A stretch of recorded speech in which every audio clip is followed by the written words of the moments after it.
أعوذ بالله من الشيطان الرجيم. بسم الله الرحمن الرحيم. الرحمن علم القرآن خلق الإنسان علمه البيان.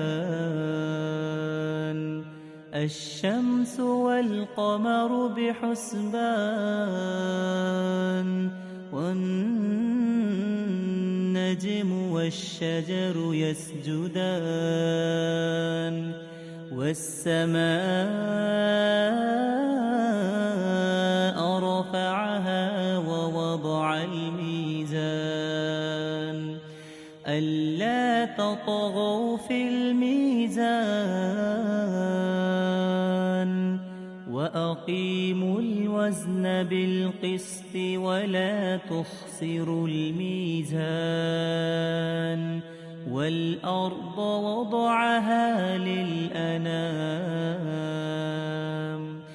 فيها فاكهة والنخل ذات الأكمام والحب ذو العصف والريحان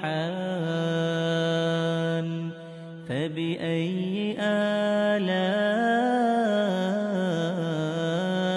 ربكما تكذبان.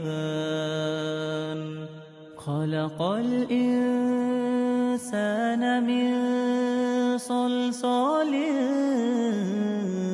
كالفخار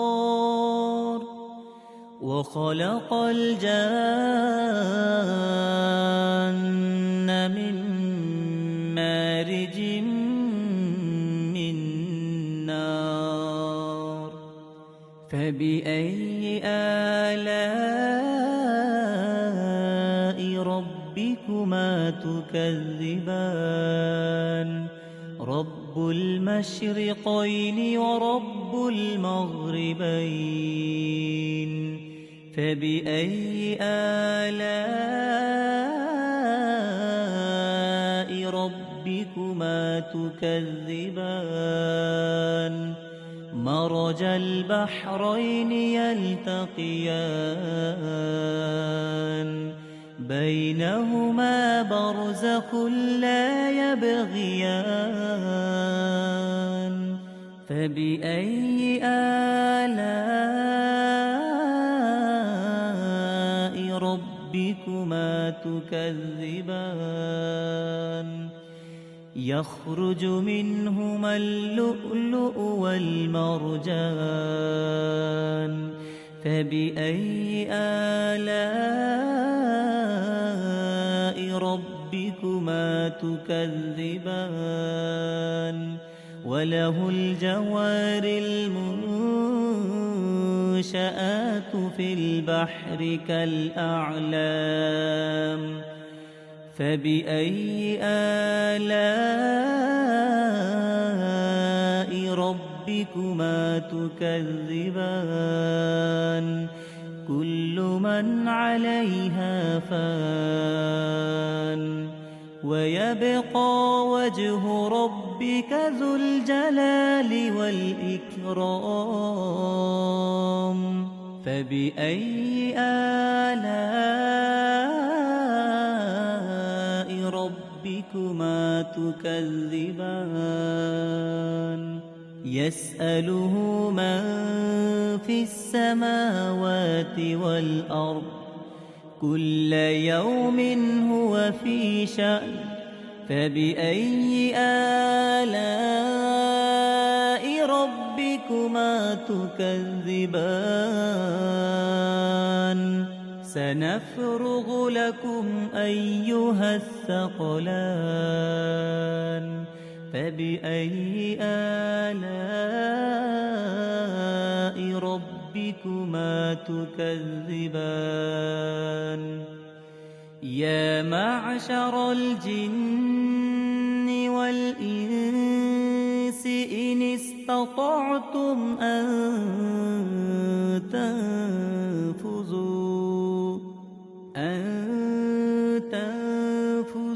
من أقطار السماوات والأرض فانفذوا لا تنفذون إلا بسلطان فبأي آلاء ربكما تكذبان يرسل عليكما شواظ من نار ونحاس فلا تنتصران فبأي آلاء ربكما تكذبان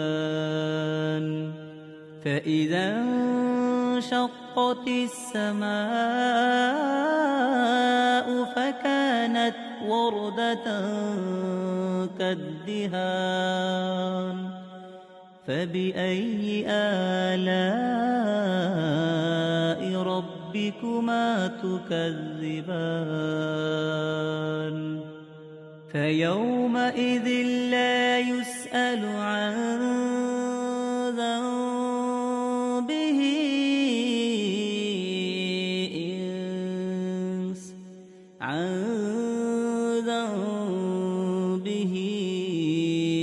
إنس ولا جان فبأي آلاء ربكما تكذبان يعرف المجرمون بسيماهم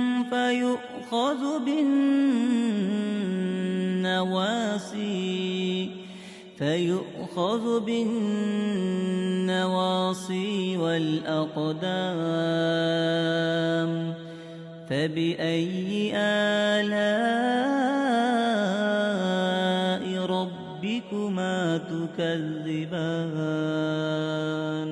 هذه جهنم التي يكذب بها المجرمون يطوفون بينها وبين حميم آن فبأي آلاء ربكما تكذبان ولمن خاف مقام ربه جنتان فبأي آلاء ربكما تكذبان ذواتا أفنان فبأي آلاء ربكما تكذبان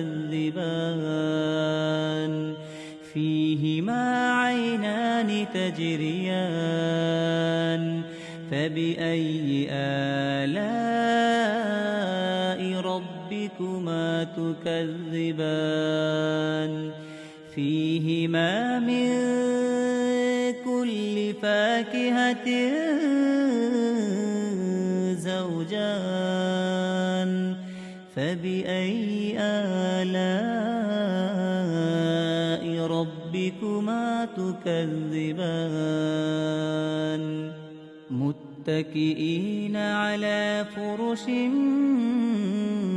بطائنها من استبرق وجنى الجنتين دان فبأي آلاء ربكما تكذبان فيهن قاصرات الطرف لم لم يطمثهن إنس قبلهم ولا جان فبأي آلاء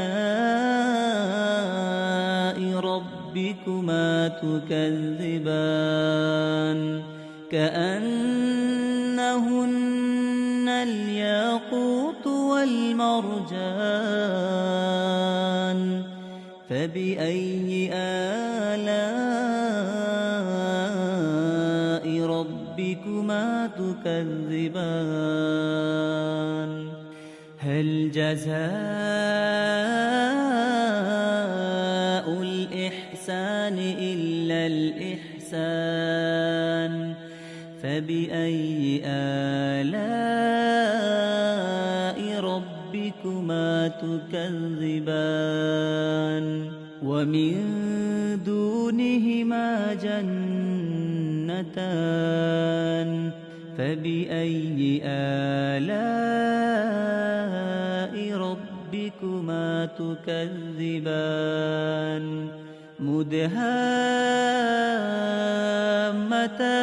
مدهامتان فبأي آلاء ربكما تكذبان فيهما عينان نضاختان فبأي آلاء ربكما تكذبان فيهما فاكهة ونخل ورمان فبأي آلاء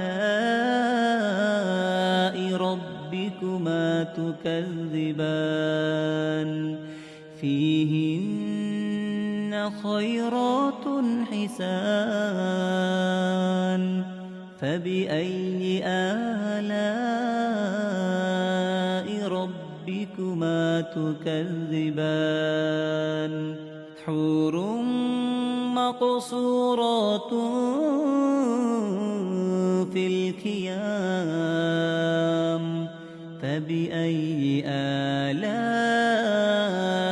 ربكما تكذبان لم يطمثهن إنس قبلهم ولا جان فبأي آلاء ربكما تكذبان